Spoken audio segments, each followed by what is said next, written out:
સૌને સૌપ્રથમ આનંદી મન મુબારક, તંદુરસ્ત સૌના તન મુબારક. અને એક દિવસ જ શા માટે, સદીઓ સુધી સૌને મારા શાલ મુબારક. નવા વર્ષના પ્રથમ લેક્ચરમાં આપ સૌને આવકારું છું. ટીટીસી એકેડેમી ટીમ વતી આપ સર્વેનું ફરીથી આજના ઓનલાઈન પ્લેટફોર્મ પર હાર્દિક સ્વાગત કરું છું. લગભગ આપ બધા વાકેફ છો પરિસ્થિતિથી, વિશેષ કોઈ ચર્ચા નહીં કરીએ, પણ તૈયારી કરવા માટે ઘરે બેસી અને અત્યારે આપણે જયારે સેફ છીએ, ઘરે બહાર નીકળી શકીએ એવી પરિસ્થિતિ પણ નથી. તો આવા કપરા કાળમાં આપણે આ કાળને સુવર્ણ કાળ બનાવવું એ આપણા હાથની વાત છે. તો એના માટે આપણને જે તક મળી છે એને ગુમાવીએ નહીં. અને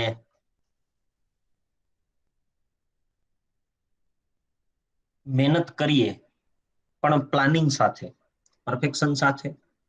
ઓનલાઈન બેચ પણ શરૂ છે, તમારી સાથે જોડાયેલા છીએ કાયમ. એટલા માટે જ કે ઘરે બેસીને મહેનત કરી શકીએ. એક કે બે કે દોઢ બે કલાકના કોચિંગ પછી આપણે જો એમાં વર્કઆઉટ કરીએ તો આપણે 100% આગળ વધી શકીએ. અને એ દોઢ બે કલાકમાંથી પછી તમે પાછી 2-3 કલાક ઘરે એ રીતે મહેનત કરી શકો એના આધારે. એટલે ઘરે રહીને તૈયારી કરવા માટેનો એક સમય મળ્યો છે. ઘણી વાર આપણે એવું કહેતા કે હું ફ્રી નથી, મારે જોબ છે, મારે કામ છે. અત્યારે લગભગ આપણને ઘણો બધો સમય મળતો હશે, પણ હવે તો સામે પરીક્ષાઓ પણ દેખાય છે, તારીખો પણ દેખાય છે. અને તૈયારી કરવા માટે એક વે મળ્યો છે આપણને. અને ઘણી બધી તૈયારી કરવા માટેની આપણી જે રીત છે એને થોડીક બદલીએ અને પ્લાનિંગ સાથે કામ કરીએ તો વાંધો ના આવે. લાસ્ટ આપણે દિવાળી પહેલા જયારે ઓનલાઈન મળ્યા ત્યારે લેક્ચરમાં સંજ્ઞા અને નિપાત ને એવા ટોપિક ભણ્યા છીએ. પ્રથમ લેક્ચરમાં આપણે ગુજરાતી ભાષાના મહત્વ વિશેની વાત કરી હતી. આજે એક એવા ટોપિક ઉપર આપણે પાછું ફરીથી વ્યાકરણના ટોપિકની ચર્ચા કરવી છે. સૌ પ્રથમ આજે કૃદંત જોઈએ આપણે કે કૃદંત એટલે શું, પછી આપણે આગળ વધશું. તો સૌથી પહેલા કૃદંતની વ્યાખ્યા જોઈએ. કૃદંત એટલે શું? કૃદંત પરીક્ષામાં કઈ રીતે પૂછાય અને એ પૂછાયેલા પ્રશ્નની પણ આપણે ચર્ચા કરશું. લગભગ ક્લાસ 3 અને ક્લાસ 2 ની પરીક્ષાઓની અંદર ભાગ્ય જેવું બનતું હોય કે હવે પછી કૃદંતના પ્રશ્નને પણ થોડા ટ્વિસ્ટ કરીને પૂછે છે. માત્ર પ્રકારને પ્રત્યય ગોખવાથી કૃદંત આવડી જાય, પરંતુ પ્રશ્નને સમજવા માટે તો એને ઊંડાણપૂર્વક પહેલેથી જ સમજવું પડે. એટલે સૌથી પહેલા આપણે એ જોઈએ કે કૃદંતને સમજવા માટે એની વ્યાખ્યા સૌથી પહેલા આપણે જોઈ લઈએ કે ભાઈ કૃદંત એટલે શું. કોઈ પણ શબ્દ છે એ બનવા પાછળ ધાતુ હોય, ધાતુમાંથી શબ્દ બનતો હોય છે. અને એ ધાતુમાંથી લખમાંથી લખવું બને, ચાલમાંથી ચાલવું, ચાલશે, ચાલતું, ચાલ્યું, આ જે શબ્દો છે એ બનતા હોય છે. તો એ મૂળ રૂપ જે છે, ક્રિયાપદનું મૂળ રૂપ ધાતુ તરીકે ઓળખવામાં આવે, જેમ ટુ બી ના રૂપ કહેવામાં આવે છે. એવી રીતે ગુજરાતી ભાષામાં કૃદંતમાંથી પ્રશ્ન એવી રીતે આપણને પૂછે છે ક્યારેક કે ભાઈ પ્રશ્ન જે પૂછાતા હોય છે એ કૃદંતમાંથી નીચેનામાંથી કયો શબ્દ કૃદંત નથી, આવો પ્રશ્ન પૂછે. નીચેનામાંથી કયો શબ્દ કૃદંત નથી, આવું ઘણી વાર પૂછાય. કયો શબ્દ કૃદંત નથી. તો એના માટે સૌથી પહેલા કૃદંત એટલે શું આપણે એ સમજવું પડે, તો જ આપણને સમજાય. 4 ઓપ્શન આપ્યા હોય આની અંદર આપણને અને એ સમજવા હોય તો એના માટે શું કરવું? તો કૃદંત કોને કહેવાય? ઘણીવાર એ ઓળખવા માટે સૌથી પહેલા આપણે એ જોઈએ કે કૃદંત કહેવા માટે 4 ઓપ્શન આપણી સામે આવા લખ્યા હોય: ભારત, ત્યારબાદ રમવું, આપણે અને પુસ્તક. આટલા 4 ઓપ્શન છે આપણી સામે, અને એમાંથી આપણને એમ કહીએ કે આમાંથી કૃદંત ઓળખાવો. આવો પ્રશ્ન પરીક્ષામાં પૂછે, સામાન્ય પ્રશ્ન છે, જો આમાં કોઈ પ્રકાર નથી, વ્યાખ્યા નથી, તો પણ પરીક્ષા આવા પ્રશ્ન પૂછતી હોય છે. તો એના માટે સૌપ્રથમ એ સમજીએ કે કૃદંત એટલે શું, ત્યારે સમજાશે. તો સૌથી પહેલી બાબત એ આવે કે કૃદંત છે એ ક્રિયા દર્શાવતો શબ્દ હોય. આ પહેલો મુદ્દો યાદ રાખવો પડશે વ્યાખ્યા માટે. ક્રિયા બતાવતો હોય. તો ભારત, રમવું, આપણે અને પુસ્તક, 4 શબ્દ છે એની અંદર રમવું શબ્દ છે એ જો ક્રિયા બતાવે છે. તો જે શબ્દ ક્રિયા દર્શાવે એને કૃદંત કહેવાય. આ પેલો મુદ્દો છે, આ પેલી વ્યાખ્યા છે. ઘણીવાર વાક્યમાંથી પણ ગોતવું પડે કે ભાઈ વાક્યમાંથી કૃદંત ઓળખાવો. તો અહીંયા જવાબ રમવું આવશે, આવું બને. તો પેલો મુદ્દો કૃદંત માટે વ્યાખ્યામાં એ યાદ રાખીએ કે ભાઈ ક્રિયા દર્શાવે તે કૃદંત. બીજો મુદ્દો, બધા જ શબ્દ ક્રિયા દર્શાવતા હોય, કઈ બધા જ કૃદંત ન હોય, એવું ન ચાલે. તો એમાં કઈ રીતે સમજીએ? જો દાખલા તરીકે એવું વાક્ય હોય કે રામ વનમાં જાય છે. આની અંદર છેલ્લો શબ્દ છે જો જાય છે, તો એની આ ક્રિયા છે. જાવું એ ક્રિયા છે, તો એ કૃદંત નથી આ વાક્યમાં. શું કામ નથી? એ સમજવું પડશે. બધી જ ક્રિયા કૃદંત નથી. જાય છે એ ક્રિયાપદ છે, જોજો બરાબર સમજજો. જાય છે શબ્દ ક્રિયાપદ છે વાક્યની અંદર, અને ક્રિયાપદ છે એ શું દર્શાવે? એક તો ક્રિયા દર્શાવે, પણ બીજું શું દર્શાવે? તો કે ક્રિયાનો કાળ દર્શાવે. કયો કાળ છે બતાવશે આપણને.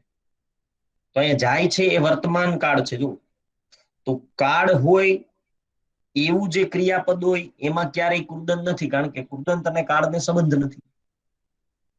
જ્યાં કાળ છે ત્યાં કૃદંત નથી. તો એવો શબ્દ, એવી ક્રિયા હોવી જોઈએ કે કાળ વગરની કોઈક બીજી ક્રિયા હજી આ વાક્યમાં આવે ત્યારે એને કૃદંત કહી શકાય.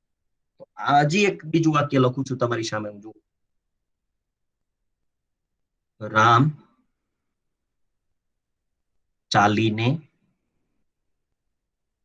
વનમાં જાય છે. હવે આની અંદર 2 ક્રિયા આવી. જુઓ, રામ પણ છે અને ચાલીને પણ છે અને જાય છે. ચાલવું અને જવું આ 2 ક્રિયા છે. તો જાય છે એ તો વર્તમાન કાળ છે, પણ ચાલીને શબ્દ, એટલું જ વાક્ય કોઈ બોલે કે ભાઈ રામ ચાલીને વનમાં, કાળ ઓળખાવો, તો એ શક્ય નથી, કારણ કે વાક્ય પૂરું જ નથી થયું, ક્રિયાપદ આવ્યું જ નથી. તો ત્યાં કાળ નહીં આવે. રામ ચાલીને વનમાં, એનો કાળ શક્ય જ નથી. પાછળનો શબ્દ વાંચીએ કે જાય છે અથવા જશે અથવા જતા હતા, તો આપણે નક્કી કરી શકીએ કે ભાઈ અહીંયા કાળ કયો છે. કાળ વગરની ક્રિયા ચાલીને, તો એ ચાલીને શબ્દમાં અહીંયા કૃદંત છે. તો ઘણીવાર એવો પ્રશ્ન પણ પૂછે, આ વાક્ય જે છે એમાંથી જ આપણને એવું પૂછી લઈએ કે રેખાંકિત પદ ઓળખાવો. અને ઓળખવા માટે શું છે? આ ઓપ્શન આપ્યા હોય: કૃદંત, સંજ્ઞા, નિપાત, વિશેષણ, આવું પૂછે. તો અહીંયા ચાલીને શબ્દ એક કૃદંત છે. તો કૃદંત માટે હવે વ્યાખ્યા આપણે વ્યાકરણની પરિભાષામાં સમજીએ. 2 વસ્તુ તમે યાદ રાખજો, એક તો કાળ વગરની ક્રિયા અને બીજું ક્રિયા છે. કૃદંત ક્રિયા દર્શાવતો શબ્દ છે. તો વાક્યમાં ક્રિયાપદ તરીકે આવે, ચાલીને એ ક્રિયાપદ છે જ, પણ બીજી રીતે પ્રયોજાય એને કૃદંત કહેવાય. અહીંયા ક્રિયાપદ તરીકેનો ઉપયોગ નથી થયો. ક્રિયાપદ તરીકે તો જાય છે એ શબ્દ છે, એટલે ક્રિયાપદ તરીકે આવે છતાં બીજી રીતે પ્રયોજાય એને કૃદંત કહેવામાં આવે છે. આટલું યાદ રાખવાનું છે. સર માઇક્રોફોન ઓફ રાખજો પણ બધા. સર ઉપરના ક્વેશ્ચનમાં નથી કે છે કૃદંત? છે, સોરી, નીચેનામાંથી કયો શબ્દ કૃદંત છે? અચ્છા, હા, રમવું આવશે ને જવાબ? યસ, રમવું જવાબ, રાઈટ. તો અહીંયા જુઓ, રામ ચાલીને વનમાં જાય છે, એમાંથી રેખાંકિત પદ ઓળખાવો. આ સામાન્ય પ્રશ્ન હવે બહુ પૂછે છે, એટલે મારે તમારી સાથે વ્યાખ્યામાં આટલો સમય લાગે છે સમજાવવામાં. પ્રકાર તો બહુ સહેલા છે, હમણાં 5-6 પ્રકારના નામ આપી દઉં ને સામે પ્રત્યય આપી દઉં એટલે એ તો યાદ રહી જશે. એમાં અઘરું નથી કઈ. કૃદંત યાદ રાખવા ખૂબ સહેલા છે, એકદમ સરળ છે, અને અઘરું કઈ છે જ નહીં માણસ સિવાય.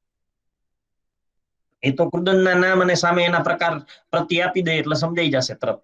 પણ વ્યાખ્યામાંથી જયારે આવા પ્રશ્ન પૂછશે ત્યારે આપણે તકલીફમાં મુકાશું, અધૂરું ભણ્યા હશે ત્યારે.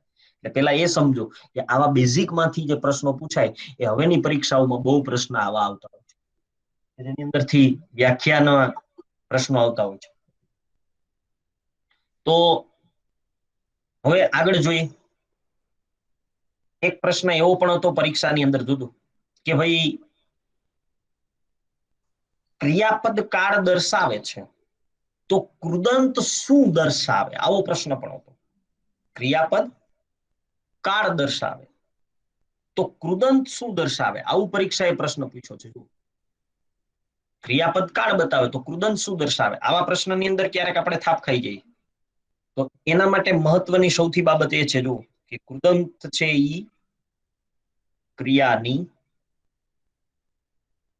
સાતત્યતા દર્શાવે છે. હવે આ શબ્દ પાછો સમજવો પડશે આપણે. સાતત્યતા, ક્રિયાની સાતત્યતા દર્શાવે છે કૃદંત. 3 વસ્તુ મહત્વની યાદ રાખવાની છે અહીંયા. કૃદંત ક્રિયા દર્શાવે છે, ક્રિયાની સાતત્યતા દર્શાવે છે, અને કાળ સાથે સંબંધ નથી. ક્રિયાપદ તરીકે આવે છે છતાં બીજી રીતે પ્રયોજાય એને કૃદંત કહેવામાં આવે છે. તો અહીંયા ક્રિયાની સાતત્યતા શું છે? રામ ચાલીને જાય છે, જો એની ખાતરી, ચાલીને શબ્દ છે એ સત્યતા સાબિત કરે છે, ખાતરી આપે છે કે એ ચાલીને જ વનમાં જાય છે. વનમાં કઈ રીતે જાય છે? ચાલીને. એની સાતત્યતા પૂરે છે, સંપૂર્ણતા પૂરે છે. 2 ઓપ્શન અહીંયા, આની આ ઓપ્શન એટલા વધારી દે કે ક્રિયાની સાતત્યતા, ક્રિયાની સંપૂર્ણતા, ક્રિયાની અપૂર્ણતા, ક્રિયાની વાસ્તવિકતા, તો આપણે ભૂલ ખાઈએ છીએ ઓપ્શનમાં, કારણ કે બધા ઓપ્શન સરખા લાગે ને પરીક્ષા આવું જ કરી. તો ત્રીજો મુદ્દો એ પણ યાદ રાખશું કે કૃદંત છે એ ક્રિયાની સાતત્યતા દર્શાવે છે. એટલે 3 વસ્તુ આપણે યાદ રાખી છે. ક્રિયાપદ તરીકે આવે છતાં બીજી રીતે પ્રયોજાય એને કૃદંત કહેવાય છે. કૃદંત ક્રિયાની સાતત્યતા દર્શાવે છે અને એને કાળ સાથે સંબંધ નથી.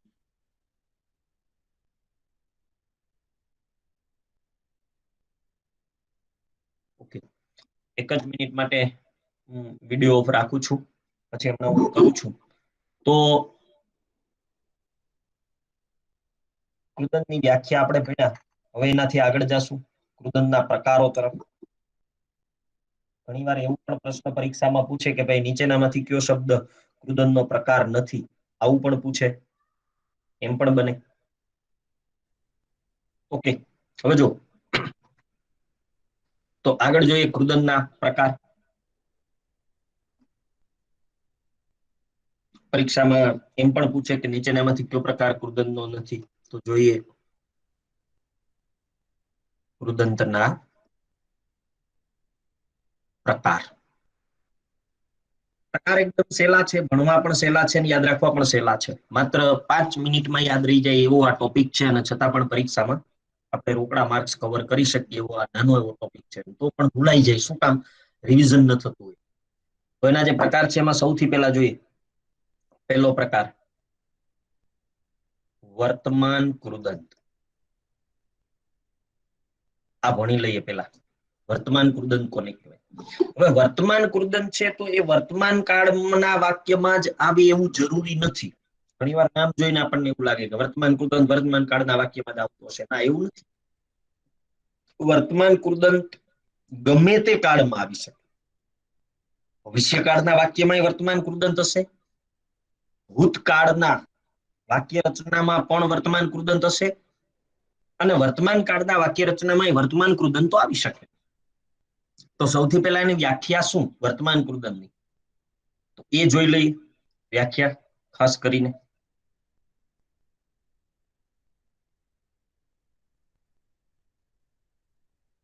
જે કૃદંત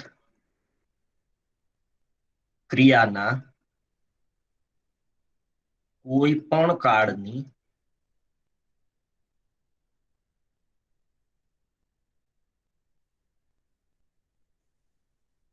ચાલુ અવસ્થા દર્શાવે તેને વર્તમાન કૃદંત કહેવાય. કોઈ પણ કાળની ચાલુ અવસ્થા દર્શાવે છે, આટલું જ યાદ રાખવાનું છે વર્તમાન કૃદંતની અંદર, કે ભાઈ વર્તમાન કૃદંત છે એ ક્રિયાના કોઈ પણ કાળની ચાલુ અવસ્થા દર્શાવે. એટલી વસ્તુ જ યાદ રાખવાની છે. વર્તમાન કૃદંત છે ક્રિયાના કોઈ પણ કાળની ચાલુ અવસ્થા બતાવે. એનું ઉદાહરણ પણ જોઈએ અને પછી તમને સાવ શોર્ટકટ રીત પણ આપી દઉં છું. તો સૌથી પહેલા પેલું ઉદાહરણ જોઈએ. જો મને રમતા બાળકો ગમે છે, આપેલું વાક્ય. પેલા તો આમાંથી કૃદંત કોણ એ સમજવું પડે, ગમે છે કે પછી રમતા, એ સમજવું પડે. તો જવાબ આવશે રમતા. પછી બીજું વાક્ય છે જો આમાં મને રમતા બાળકો ગમશે. અને ત્રીજું વાક્ય પણ હારે હારે લખી લઈએ આપણે, મને રમતા બાળકો ગમતા હતા. અહીંયા ત્રણે ત્રણ વાક્યની અંદર રમતા શબ્દ છે કૃદંત દર્શાવે. જો ત્રણે ત્રણમાં રમતા શબ્દ છે. પહેલું વાક્ય વર્તમાન કાળનું છે કે મને રમતા બાળકો ગમે છે. બીજું વાક્ય છે એ ભવિષ્યકાળનું છે કે ગમશે. ને ત્રીજું વાક્ય છે એ ભૂતકાળનું છે કે ગમતા હતા. તો પેલા વાક્યની અંદર જ્યારે બાળકો ગમે છે ત્યારે એ શું કરે છે, રમે છે. જો રમવાની ક્રિયા ચાલુ છે, રમતા બાળકો. બેઠા હોય એવા ન ગમે, સુતા હોય એવા ન ગમે, શેડાડા તો જરાય ન ગમે. તો કેવા રમતા, ક્રિયા ચાલુ હોય એવી. અહીંયા હસતા શબ્દ પણ ચાલે, લખતા પણ ચાલે, ક્રિયા ચાલુ હોવી જોઈએ. અહીંયા એમ હોય કે ભાઈ મને રમીને સુઈ ગયા હોય એવા બાળકો ગમે, એમાંય ન ચાલે. કારણ કે રમીને સુઈ ગયા છે તો ન ચાલે, તો એ વર્તમાન કૃદંત નથી. પણ એવા બાળકો ગમે છે કે જેની રમવાની ક્રિયા ચાલુ હોય, તો એ મને ગમે છે. પછી મને રમતા બાળકો ગમશે, જેથી ભવિષ્યમાં ગમશે તેથી પણ એની રમવાની ક્રિયા તો ચાલુ જ છે. અને ભૂતકાળમાં ગમતા હતા ત્યારે પણ એ શું કરતા હતા, જો રમતા હતા તો જ મને ગમતા હતા. એટલે ત્રણે ત્રણ કાળની અંદર બાળકની રમવાની ક્રિયા કેવી છે, ચાલુ. તો જે કૃદંત ક્રિયાના કોઈ પણ કાળની ચાલુ અવસ્થા દર્શાવે તેને વર્તમાન કૃદંત. તો વર્તમાન કૃદંતનો પ્રત્યય પણ તમને આપી દઉં છું સાવ શોર્ટ યાદ રાખવા માટેની, કે વર્તમાન કૃદંતનો પ્રત્યય છે તો. આ બરાબર સમજજો. છેલ્લે આપણે આખું કોષ્ટક પણ લખશું. તો ક્રિયા સાથે તો આવે. હવે રમતા, રમતું, રમતી એ કોઈ પણ ચાલે. પછી કાનો માત્ર જોવાનો નથી. એટલે વર્તમાન કૃદંતનો પ્રત્યય છે તો, એટલું યાદ રાખશું આપણે. ત્યાર પછી એનો બીજો પ્રકાર જોશું. વર્તમાન કૃદંત પહેલો પ્રકાર કૃદંતનો. પછી બીજો પ્રકાર જોઈએ હવે કે એ શું કહે છે બીજા પ્રકારની અંદર. જો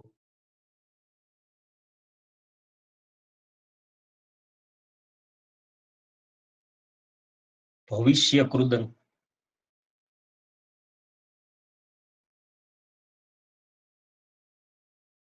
એની વ્યાખ્યા સમજી લઈએ કે જે કૃદંત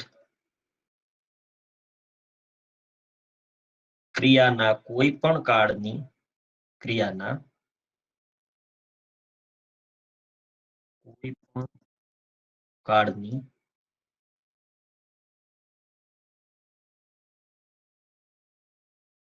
અપેક્ષિત અવસ્થા એટલે થવાની બાકી.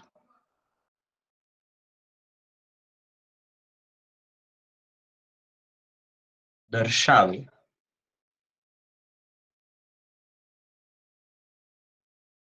તેને ભવિષ્ય કૃદંત કહેવામાં આવે.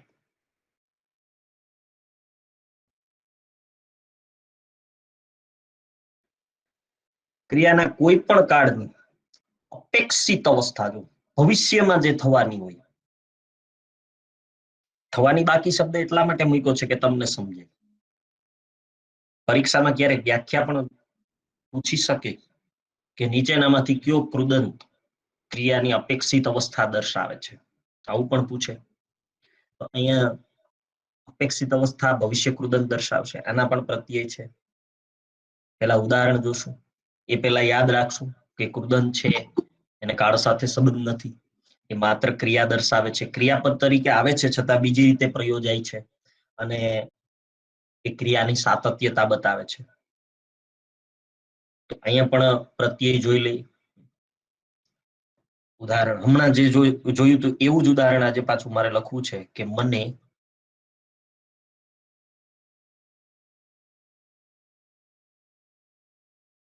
લખેલું કાવ્ય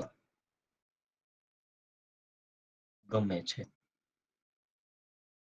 લખેલું કાવ્ય, જો સાંભળેલું નહીં પણ લખેલું કાવ્ય ગમે છે. આ વર્તમાન કાળનું વાક્ય છે, મને લખેલું કાવ્ય ગમે છે. અત્યારે વર્તમાન કાળનું વાક્ય છે આપણી સામે, પણ કાવ્ય ખરેખર કેવું લખેલું, સોરી અહીંયા ભૂતકૃદનનું ઉદાહરણ લખ્યું છે મેં. આ ભવિષ્ય કૃદનનું ઉદાહરણ જોઈએ. હું આવનાર મહેમાન માટે રસોઈ બનાવું છું. જો આ વાક્યને હમણાં પેન્ડિંગ રાખીએ, આગળનો પ્રકાર જોશું ત્યારે. હું આવનાર મહેમાન માટે રસોઈ બનાવું છું. તો અહીંયા મહેમાનની આવવાની ક્રિયા કેવી છે? જો બાકી છે, થવાની બાકી છે, હજી આવ્યા નથી મહેમાન, બાકી છે. એ હજી નીકળ્યા છે, રસ્તામાં છે, આવવાના બાકી છે. આવશે પછી હું રસોઈ બનાવું છું, જો પણ મહેમાન તો હજી આવશે, આવ્યા નથી, આવવાના બાકી છે. ભવિષ્ય કૃદંત છે અપેક્ષિત અવસ્થા, થવાની બાકી અવસ્થા દર્શાવે. આની આ વાક્યમાં કાળ પણ આપણે ફેરવી શકીએ, જો કે હું આવનાર મહેમાન માટે રસોઈ બનાવીશ. હજુ બનાવતો નથી, ભવિષ્યમાં બનાવીશ. મહેમાન એમાંય પણ મહેમાન આવશે પછી જો, તો મહેમાનની તો આવવાની ક્રિયા ત્યારે બાકી જ છે. અને ત્રીજું ઉદાહરણ હજી જોઈએ, એમાં કાળ બદલાવી કે હું આવનાર મહેમાન માટે રસોઈ બનાવતો હતો. તો જે દી બનાવતો હતો તે દી પણ મહેમાન તો આવવાના બાકી જ હતા. એટલે જેવી રીતે વર્તમાનમાં આપણે પ્રત્યય જોયો, એવી રીતે ભવિષ્યનો પ્રત્યય છે નાર. વર્તમાનનો તો, ભવિષ્યનો નાર. જીપીએસસીમાં અથવા તો હું ન ભૂલતો હોઉં તો બિન સચિવાલયમાં પૂછાયેલો એક પ્રશ્ન, સાવ શોર્ટ, જોજો આવો પ્રશ્ન પણ પરીક્ષા પૂછે. કૃદંત ઓળખાવો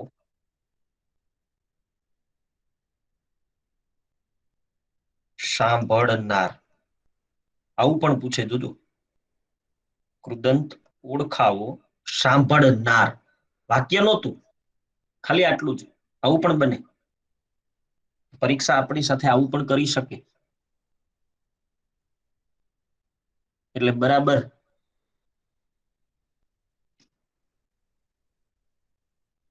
આની અંદર સાંભળનારની અંદર તો વાક્ય નથી, ખાલી એક જ છે.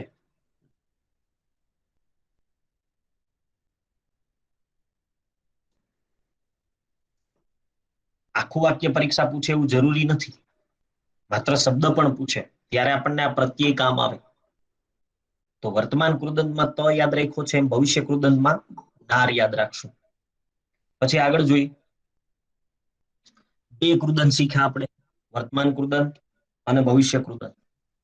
હવે એના પછીનો પ્રકાર ભૂત કૃદંત, આપણે જે ભણવું હતું એ જોઈએ. ભૂત કૃદંત.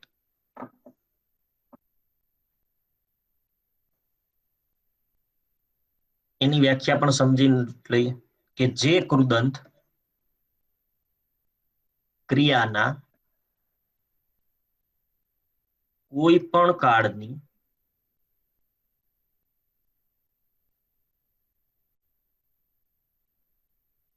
પૂર્ણ અવસ્થા દર્શાવે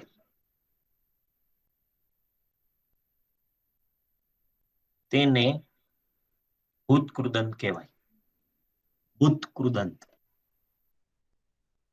આના પણ પ્રત્યય છે ને આની પણ વ્યાખ્યા તમારી સામે છે. ત્રણે ત્રણ કાળના નામ પ્રમાણે પ્રકાર ભણવા સેલા લાગ્યા. જો વર્તમાન કૃદંત, ભવિષ્ય કૃદંત અને ભૂત કૃદંત. તો વર્તમાન કૃદંત છે એ ક્રિયાના કોઈ પણ કાળની ચાલુ અવસ્થા દર્શાવે. ભવિષ્ય કૃદંત છે એ ક્રિયાના કોઈ પણ કાળની અપેક્ષિત અવસ્થા એટલે કે થવાની બાકી અવસ્થા દર્શાવે. અહીંયા ભૂત કૃદંત છે એ પૂર્ણ અવસ્થા. ત્રણ જ શબ્દ યાદ રાખવાના. વર્તમાન કૃદંતમાં ચાલુ, ભવિષ્યમાં બાકી અને ભૂતમાં પૂર્ણ ક્રિયાની અવસ્થા. ત્રણે ત્રણમાં પ્રત્યય છે. વર્તમાનમાં ત જોયું, ભવિષ્યમાં નાર જોયું અને હવે ભૂતના પણ પ્રત્યય જોશું, ઉદાહરણ જોશું. છેલ્લે કૃદંતના નામ અને સામે એના પ્રત્યય આટલું જ યાદ રાખશું. વિશેષ કોઈ વસ્તુ યાદ રાખવાની નહીં આવે. તો જોઈએ અહીંયા ભૂત કૃદંતની અંદર ઉદાહરણ જોઈએ સૌથી પહેલા, પછી આપણે એના પ્રત્યય જોશું.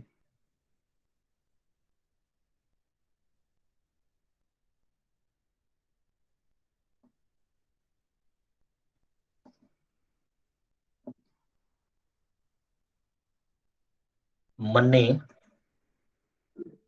લખેલું કાવ્ય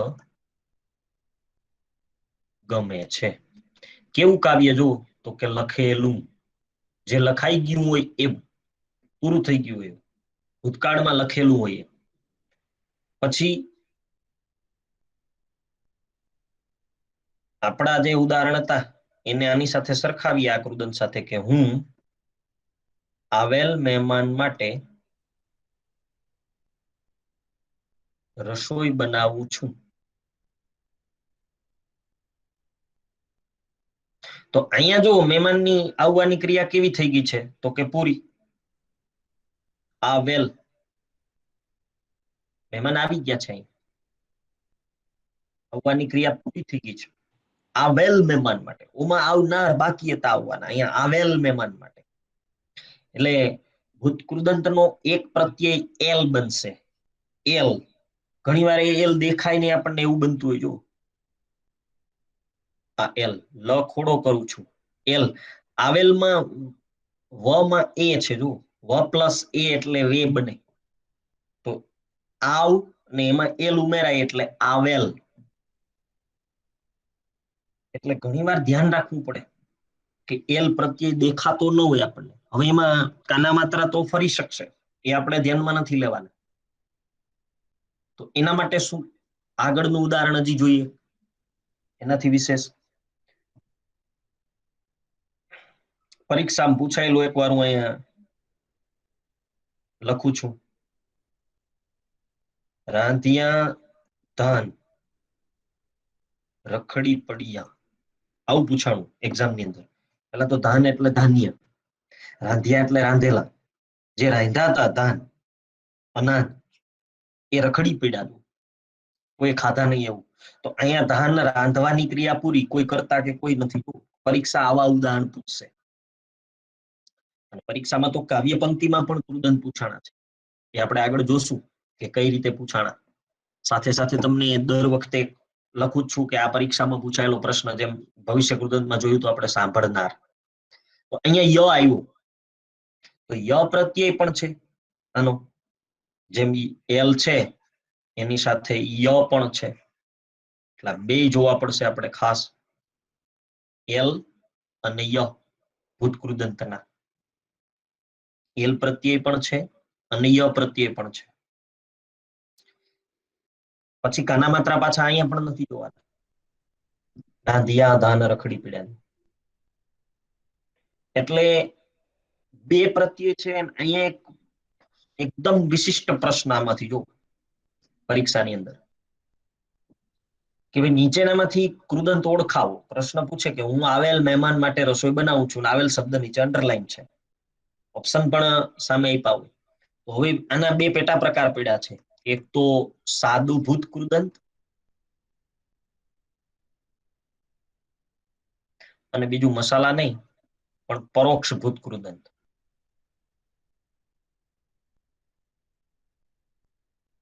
આ બેને કેમ યાદ રાખવા? તો જે કૃદંત ય પ્રત્યય વાળું હોય એ સાદું અને એલ પ્રત્યય વાળું હોય એ પરોક્ષ. બે પ્રત્યયમાં અલગ અલગ પ્રકારના નામ પણ યાદ રાખવા પડશે. તો એ કેમ યાદ રાખવું એ પણ સમજાવું છું.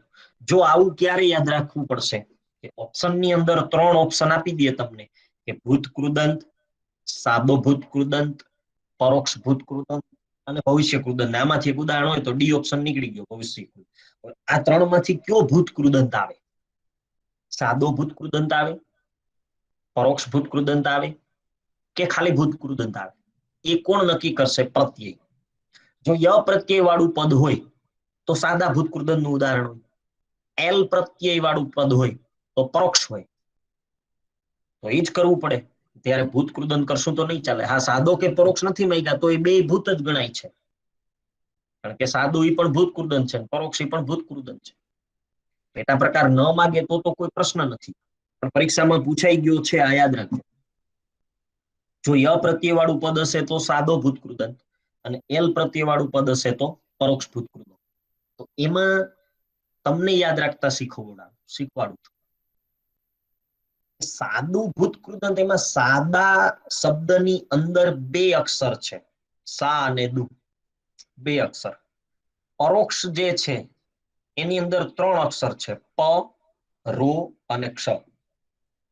3 અક્ષર. સામે પ્રત્યયમાં પણ જુઓ, ય ની અંદર 1 જ અક્ષર છે અને એલ ની અંદર 2 અક્ષર છે. તો જે ઓછા અક્ષર વાળો પ્રત્યય છે એ ઓછા અક્ષર વાળા નામ સાથે જોડાય અને વધારે અક્ષર વાળો પ્રત્યય છે એ વધારે અક્ષર વાળા નામ સાથે જોડાય. હું તમને મારી યાદ રાખેલી ટિપ્સ આપી દઉં છું. મેં આમ યાદ રાખ્યા હતા પ્રકાર. ગુજરાતી પહેલી વાર હું પણ શીખો જ તો. ટીટીસી એકેડેમી ચાલુ થયું ત્યારથી હું ગુજરાતી આમાં ભણાવું છું, વર્ષો થયા. એટલે ત્યારે પહેલી વખત મેં પણ આ યાદ રાખ્યું જ હશે, સમજો જ હશે. તો ઘણી વસ્તુ આપણે આ રીતે યાદ રાખવી જ પડે.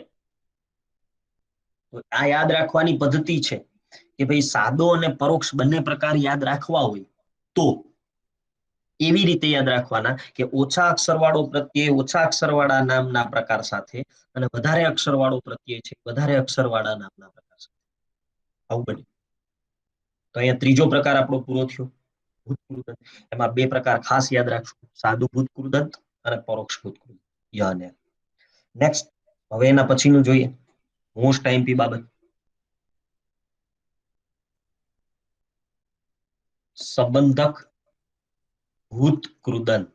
આપણે ભણીએ છીએ કૃદંત, એ ખાસ યાદ રાખજો. ભૂત કૃદંત તો આપણે હમણાં જ ભણ્યા.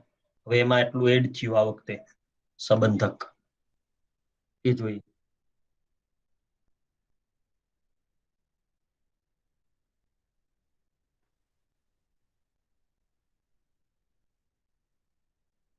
Yes, right. હા, પણ નસીબદાર છો, ફરીથી તમારે આ બધું રિવિઝન થાય છે. કારણ કે હમણાં આપણી સામે એક્ઝામ પરીક્ષાઓ પણ આવશે અને ઘણું બધું યાદ પણ છે તમને પણ. ઓકે, હવે જોઈએ સંબંધક ભૂત કૃદંત ની અંદર. અત્યાર સુધી 3 પ્રકાર હતા, એ તો ક્રિયાના કાળ ઉપર ચાલ્યા કે ભાઈ વર્તમાન કૃદંત છે ચાલુ અવસ્થા બતાવે, ભવિષ્ય કૃદંત છે બાકી અવસ્થા બતાવે, ભૂત કૃદંત છે પૂર્ણ અવસ્થા બતાવે. તો હવે અહીંયા શું કરીએ એ જોઈએ, કઈ રીતે બતાવે એ. તો સંબંધક ભૂત કૃદંત છે એ સંબંધ બતાવે, પણ શેનો? કૃદંતનો પન્નારો જ છે ક્રિયા સાથે, એટલે ક્રિયાનો જ સંબંધ બતાવશે. અને કેવી ક્રિયાનો સંબંધ બતાવશે એ પણ જોઈએ. તો કે એક ક્રિયાનો બીજી ક્રિયા સાથે સંબંધ બતાવશે. એ કઈ રીતે? તો કે મુખ્ય ક્રિયા જે થતી હોય એની પહેલાની ક્રિયા દર્શાવે. વ્યાકરણની પરિભાષામાં એને પૂર્વવર્તી ક્રિયા બોલે. તમને સમજાય એટલા માટે હું આખી વ્યાખ્યા લખીશ અહીંયા તમારી સામે કે જે કૃદંત ક્રિયાના કોઈ પણ કાળની મુખ્ય ક્રિયાની પહેલાની ક્રિયા દર્શાવે તેને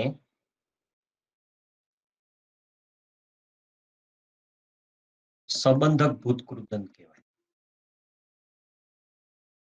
એના પણ પ્રત્યેને ઉદાહરણ આપણે જોશું. સંબંધક ભૂત કૃદંત છે, એકદમ સહેલું છે. આના પ્રત્યય બે છે, પ્રત્યય પછી જોશું. પહેલા ઉદાહરણ જોઈ લઈએ, પછી એમાંથી પ્રત્યય કાઢશું. આપણે જોઈએ. રામ ચાલીને વનમાં જાય છે. જો વાક્યની અંદર રામ વનમાં જવાની ક્રિયા કરે છે, પણ કઈ રીતે? ચાલીને. તો જ્યારે એ વનમાં જાય છે એ પેલા શું કરે છે? ચાલે છે. જો પછી વનમાં જાય છે, ઘરેથી ચાલે પછી વનમાં જાય.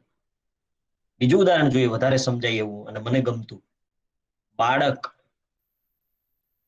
જમીને સૂઈ ગયું. વાક્યમાં અત્યારે બાળક શું કરે છે? સૂતું છે. સૂતા પેલા બાળકે શું કર્યું? જુઓ, જમ્યું, એટલે જમીને સૂઈ ગયું છે.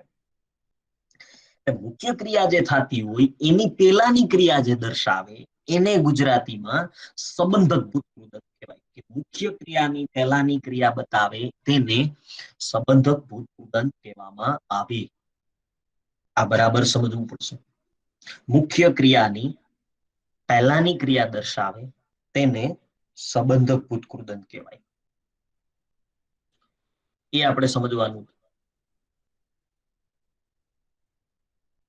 બંને વાક્યની અંદર જો જમવાનું અને ચાલવાની ક્રિયા પેલા થઈ છે. પછી જો એના પ્રત્યે પણ અહીંયા તમને લખી દઉં છું સાઈડમાં. એક છે ઈ અને બીજો છે ઈ ને. આ ઈ એટલે ભારતીય સંસ્કૃતિનો ઈ નહીં, અમારા ઈ નહીં. ગામડામાં પતિ પત્ની એકબીજાના નામ નથી બોલતા.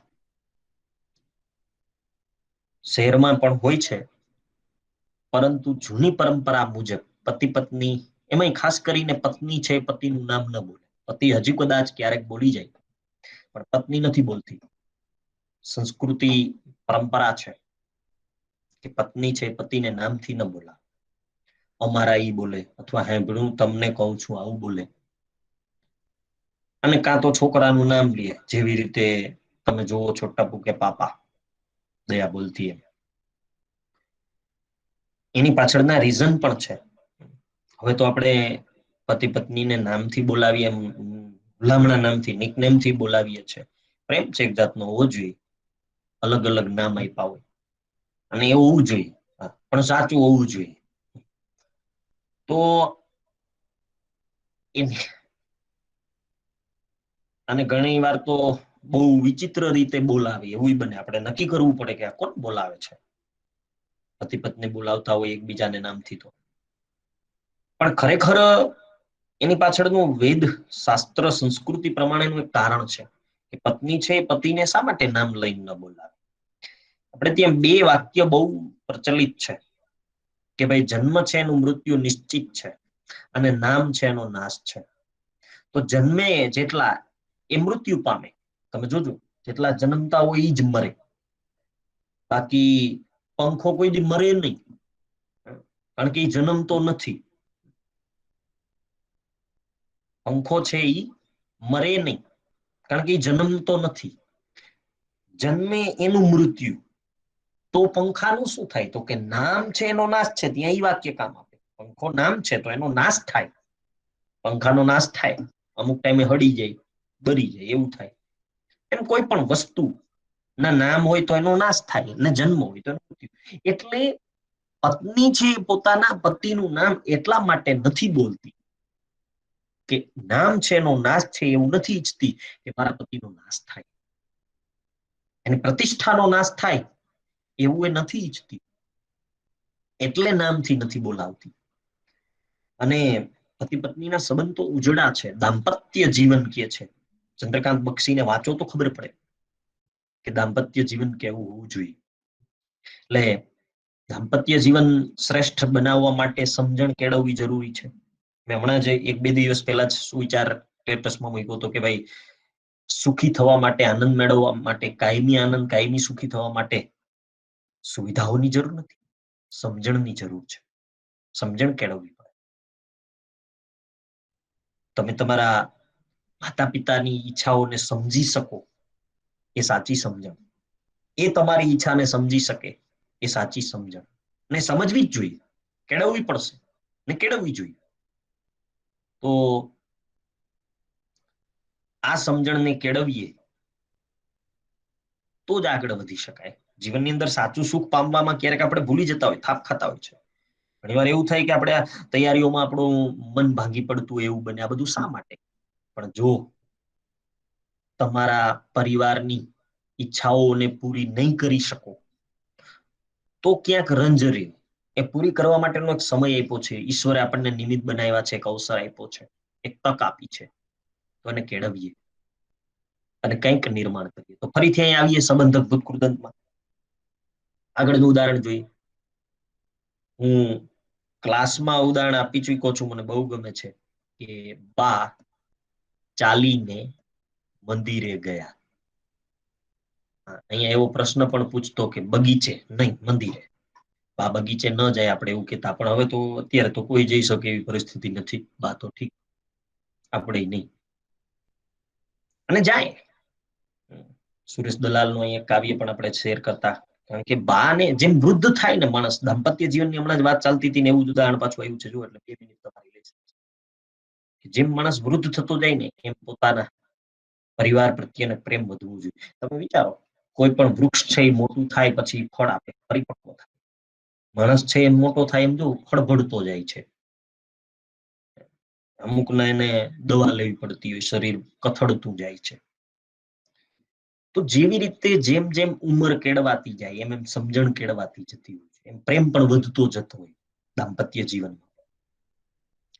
અને શુદ્ધ પ્રેમ, દીકરાનો મા પ્રત્યેનો પ્રેમ, દીકરો જેમ મોટો થાય ને એમ પ્રેમ મા પ્રત્યેનો ઘટતો જાય. જો આપણે નાના હોય ત્યારે એક ઘડી મા વગર નો ચાલતું હોય.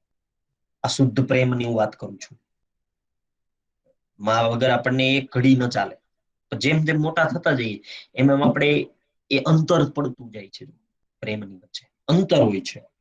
પ્રેમ ઓછો નથી થતો, અંતર વધતું જાય પ્રેમનું. તો સમજણ કેળવાતી જાય, ઉંમર વધતી જાય એમ આ બધી બાબતો વધતી જતી હોય છે જીવનમાં. અહીં કાવ્ય હું શેર કરું છું, બહુ જાજુ તો ત્યારે તમારી સામે નહીં શેર કરું, પણ એ ખાસ વચ્ચે લીધું છે તો કહીશ કે કમાલ કરે છે ને ધમાલ કરે છે કે ડોસી હજુ ડોસાને વાલ કરે છે. ડોસી થાય તો શું કામ, ડોસાને વાલ કરી શકે. કમાલ કરે છે, ધમાલ કરે છે, ડોસી હજુ ડોસાને વાલ કરે છે. તો અહીંયા બા ચાલીને મંદિર જાય છે. ઘણી વાર એવું થતું એક સાહેબ ઈનું ઉદાહરણ આપો, તો ઉપરના વાક્યને આ રીતે તમે લખો કે બાળક જમી અને સૂઈ ગયું. જો તો અહીંયા બાળક અત્યારે સુવાનું કામ કરે છે, એ પેલા શું કર્યું છે? જમ્યું. તો જમીમાં ઈ આવ્યું છે, એટલે ઈ અથવા ઈ નહીં પ્રત્યય આવે ત્યારે સંબંધક ભૂત કૃદંત આવે. 4 કૃદંત આપણે ભણ્યા: વર્તમાન કૃદંત તો, ભવિષ્ય કૃદંત નાર, ભૂત કૃદંત ય અને એલ, ને સંબંધક ભૂત કૃદંત ઈ અને ઈ. નેક્સ્ટ એના પછી જોઈએ હવેના જે 2 પ્રકાર ભણાવવા જઈ રહ્યો છું એ એકદમ મોસ્ટ આઈએમપી ગણાશે, યાદ રાખજો. પરીક્ષામાં પણ આવું બહુ પૂછે. એટલે 2 કૃદંત તમને હું એક સાથે ભણાવીશ અહીંયા, એ બરાબર જોજો. 2 કૃદંતને આપણે એક સાથે ભણવા છે. જોઈ સૌથી પહેલા ભણીએ વિદ્યાર્થ અથવા સામાન્ય કૃદંત. આના 2 નામ છે, વિદ્યાર્થ અથવા સામાન્ય કૃદંત. અને એના પછીનો જે આપણે ભણવો છે એ હેતવર્ત કૃદંત. ખૂબ પરીક્ષામાં પૂછે છે અને કેન્ડિડેટ આમાં લગભગ ભૂલ કરે છે. એવું આપણે ન થાય એના માટે બે કૃદંતને એક સાથે ભણવા છે. બેના પ્રત્યય પણ સેમ છે, એટલે જ કદાચ પરીક્ષામાં પણ ભૂલ થતી હશે, હું એવું માનું છું. પ્રત્યય પછી જોશું, પેલા બેની વ્યાખ્યા સમજી લઈએ. વિદ્યાર્થ અથવા સામાન્ય કૃદંત અને હેતવર્ત કૃદંત. વિદ્યાર્થ અથવા સામાન્ય કૃદંત શું દર્શાવે છે? વિદ્યાર્થ એટલે ફરજ. દરેક માણસની ફરજ હોય, દરેક વ્યક્તિની ફરજ હોય છે. સમયે સમયે ફરજને નિભાવવી પણ પડે. જે પ્રામાણિકતાથી નિભાવે છે એ મહાન બને છે. ફરજ આપણને જે આપી હોય એ નિષ્ઠાથી બજાવવી. તો અહીંયા વિદ્યાર્થ કૃદંત અને સામાન્ય કૃદંત ની અંદર ફરજ, ક્રિયાની ફરજ હશે. એ કેવી ફરજ? વડીલોને માન સન્માન આપવું જોઈએ એ આપણી ફરજ છે. વૃક્ષો વાવવા જોઈએ એ આપણી ફરજ છે. જાહેર મિલકતને નુકસાન ન કરાય એ આપણી ફરજ છે. રાષ્ટ્રગાનને માન આપવું એ આપણી ફરજ છે. આ બધી ફરજો બંધારણની મૂળભૂત ફરજો, આવું ટેક્સ્ટ બુકમાં આવે છે. આપણે અનુક્રમણિકા પહેલાનું પેજ, જે આપણે કોઈ દી નથી જોતા. પેલું જે મુખ પૃષ્ઠ ને પછી પ્રતિજ્ઞા પત્ર ને પછી લેખક સંપાદક ને પછી મૂળભૂત ફરજો, ત્યાંથી એક પ્રશ્ન પરીક્ષામાં પૂછાઈ ગયો. પાઠ્યપુસ્તકમાં આપેલી બંધારણની મૂળભૂત ફરજો બંધારણની કઈ કલમમાંથી લેવામાં આવે? 51 ક. પરીક્ષામાં પૂછાયેલો પ્રશ્ન છે, એટલે એ પણ ધ્યાનમાં રાખવા જેવું. પરીક્ષામાં ઘણીવાર આવા પ્રશ્ન પણ પૂછાતા હોય છે. યસ, વિમલભાઈ અને ગોવિંદભાઈ સાચા આન્સર, રાઈટ. તો એ ફરજ, આવી ફરજો તો ઘણી બધી ગણીએ છીએ. એટલે આપણે એ જોવાનું છે ફરજ કોને કહેવાય, ક્રિયા. એટલે અહીંયા તમારે એક એટલું સમજવું પડશે જ્યારે પરીક્ષામાં પ્રશ્ન પૂછાશે કે આપણી ફરજ છે ક્રિયાની, તો એને વિદ્યાર્થ અથવા સામાન્ય કૃદંત કહેવાય. ક્રિયાની ફરજ હોય તો એને વિદ્યાર્થ અથવા સામાન્ય કૃદંત કહેવાય. અને હેતવર્ત કૃદંત ની અંદર શું હોય જોઈએ? તો કે ક્રિયાનો હેતુ હશે. બે વસ્તુ ભેગી એટલા માટે થઈ જાય છે બે કૃદંતમાં કે બેના પ્રત્યય સેમ છે. અહીંયા પણ વા અથવા વાન થશે અને અહીંયા પણ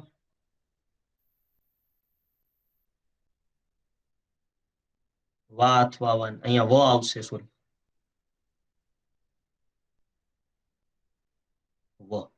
વખોડું. પછી એમાં કાના માત્રા આવી શકે. હવે જો એક શબ્દ હું અહીં લખું છું તમારી સામે પેલા, કે લખવાનું. હવે આમાંથી તમારે પ્રત્યય ગોતવું હોય તો વાન પણ નીકળે. કાનો માત્રા કાઢી નાખો એટલે વાન પ્રત્યય નીકળ્યો. હવે આ વાન પ્રત્યય બેયમાં છે, વિદ્યાર્થ અથવા સામાન્યમાં પણ છે અને હેતવર્તમાં પણ છે. તો વિદ્યાર્થ કેવું કે સામાન્ય કેવું? વિદ્યાર્થ અને સામાન્ય બે એક છે. જો બે નામ છે એમાં વિદ્યાર્થ કૃદંત એવું પણ નામ ઉપયોગ કરી શકે અને સામાન્ય કૃદંત એવું પણ નામ ઉપયોગ કરી શકે. કે મારે એને હેતવર્ત કૃદંત કહેવું. તો ઈ સમજવા માટે આ વ્યાખ્યા યાદ રાખવી પડશે કે વિદ્યાર્થ કૃદંત છે એ ક્રિયાની ફરજ દર્શાવે છે, જ્યારે હેતવર્ત કૃદંત છે એ ક્રિયાનો હેતુ બતાવે છે. એક છે એ ફરજ બતાવે છે ને એક ક્રિયાનો હેતુ બતાવે છે. અહીંયા આટલું યાદ રાખવું જ પડશે, નહીતર આ કૃદંતમાંથી માર્ક્સ કવર નહીં કરી શકો. પરીક્ષા આ વધુ પૂછે છે એ પણ ફાઇનલ છે, કારણ કે ખબર છે કે અહીંયા ભૂલો થઈ શકે. હજી આમાંથી એક મોસ્ટ આઈએમપી બાબત છે, હું તમારી સામે હમણાં ભણી લેશું પછી શેર કરીશ કે કઈ મોસ્ટ આઈએમપી બાબત છે.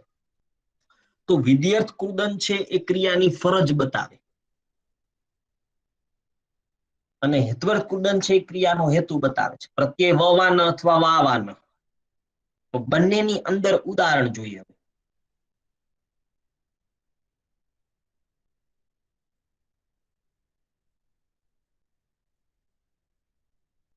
રાષ્ટ્રધ્વજને માન આપવું જોઈએ. અહીંયા આપવું ઈ ક્રિયા, એમાં વ છે, જો કાના માત્રા જોવાના નથી. અને વાન કરવું હોય તો એવું લખાય અહીંયા કે રાષ્ટ્રધ્વજને માન આપવાનું છે, આપવાનું છે, આવું બને. તો અહીંયા રાષ્ટ્રધ્વજને માન આપવું એ આપણી ફરજ છે, ક્રિયાની ફરજ બની. એટલે એને વિદ્યર્થ અથવા સામાન્ય કૃદંત કહેશું, ક્રિયાની ફરજ હોય તો. અને જો ક્રિયાનો હેતુ બને તો એને હેત્વર્થ કૃદંત કહેવાય. તો હવે હેત્વર્થ કૃદંતનું ઉદાહરણ જોઉં તમારી સાથે, કે બાળકો મેદાનમાં રમવા ગયા. અહીંયા મેદાનમાં જવાનો હેતુ શું છે બાળકનો? તો કે રમવાનો. એકમાં હેતુ છે, એકમાં ફરજ છે. પ્રત્યય બંનેમાં વ અથવા વાન કે વાહ, તો અહીંયા વાહ આવી જાય છે. પરીક્ષાની અંદર જ્યારે આ કૃદંત પૂછે ત્યારે ખાસ ધ્યાન રાખવું કે ફરજ હશે તો વિદ્યાર્થ સામાન્ય કૃદંત અને હેતુ હશે તો હેત્વર્થ કૃદંત. હવે મોટો પ્રોબ્લેમ, મોસ્ટ ટાઈમથી બાબત કહું તો પણ ચાલે, જે તમારી સાથે શેર કરું છું. બાળકો મેદાનમાં રમવા ગયા, આવું પરીક્ષામાં પ્રશ્ન પૂછે અને ઓપ્શનમાં ક્યાંય હેત્વર્થ કૃદંત ન આપે, આવું પણ બને. શું કામ?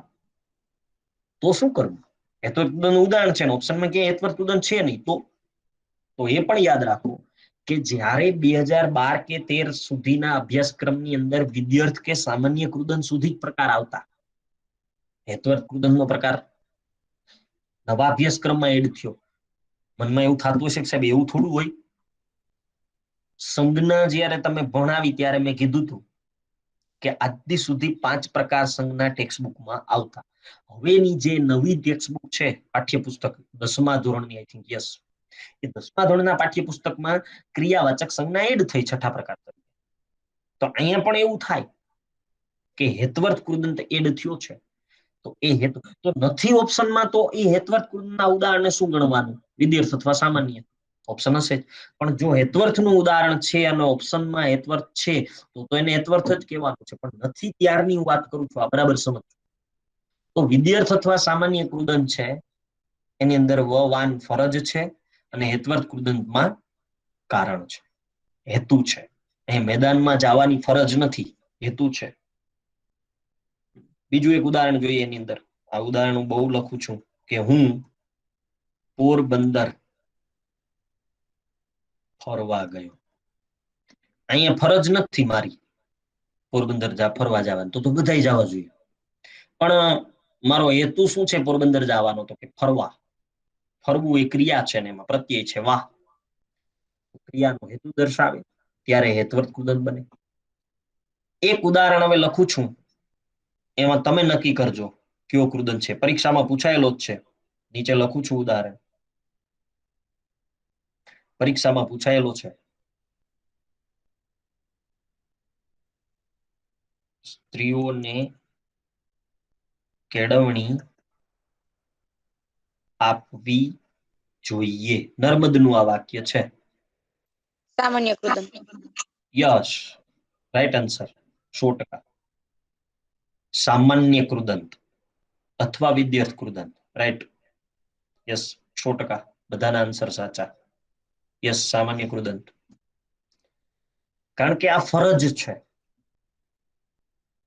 નર્મદ સમાજ સુધારક અર્વાચીનના આદ્ય ગદ્યના પિતા, દાંડીયો પાક્ષિક જેને શરૂ કર્યું ગુજરાતી ભાષામાં, એ નર્મદનું આ વાક્ય છે, સ્ત્રી કેળવણી. તો આવા પ્રશ્ન પરીક્ષામાં પૂછાતા હોય છે. હવે આ કૃદંતને યાદ કેમ રાખવા? માત્ર એટલી જ વસ્તુ આપણે યાદ રાખવાની છે. વર્તમાન કૃદંત,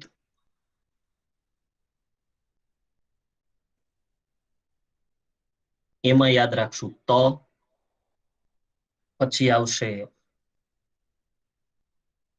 ભવિષ્ય કૃદંત, એમાં યાદ રાખશું નાર, કાના માત્રા નહીં જોઈએ.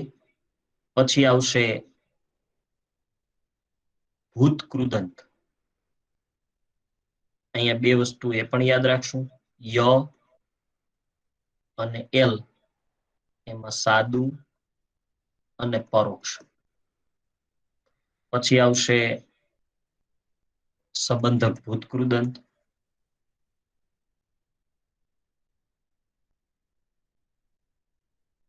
એમાં ઈ અથવા ઈ ને. પછી ભણ્યા હતા આપણે હમણાં જ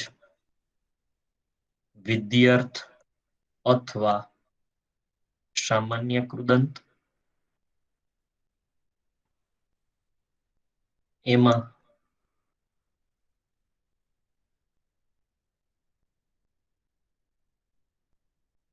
વ અથવા વાન, અને પછી છે